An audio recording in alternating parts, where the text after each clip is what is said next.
Another advantage of nonviolent protests is that they often involve a larger and more diverse group of people. This means that the movement can draw from a wider range of perspectives and experiences, which can make it more inclusive and effective. When people come together in a peaceful protest, they are able to build solidarity and mutual respect, which can lead to greater trust and cooperation in the long run.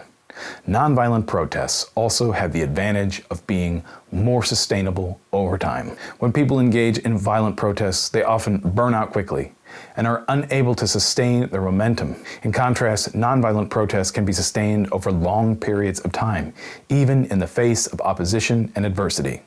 This is because nonviolent protests are based on the principles of justice, equality, and human dignity, which are powerful motivators for people who are committed to social change. Nonviolent protests are more likely to lead to lasting systemic change. When people engage in violent protests, they are often seen as a threat to the existing system, and the response is often a crackdown on them with greater force. In contrast, when people engage in nonviolent protests, they are seen as advocates for change, and the response is often to engage with them in a constructive dialogue. The entire Black Lives Matter movement was obviously a gift to the state. The last black group that we can see having been designated a terrorist organization was the Black Panthers. Now they have a new swath of Americans that they can label and, if need be at any point in time, round up. Nonviolent protest is the only kind of protest that can bring about lasting positive change.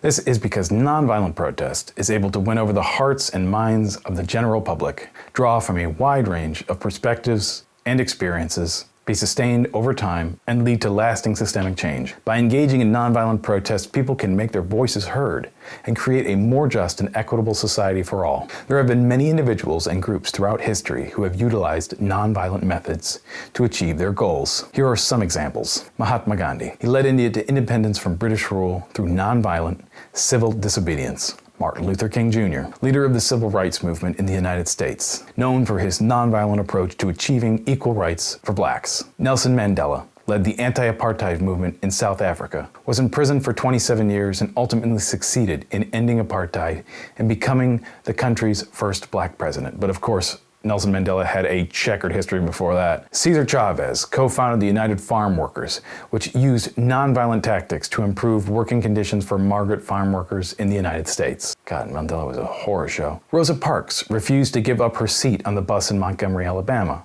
sparking the Montgomery bus boycott and becoming a symbol of the civil rights movement.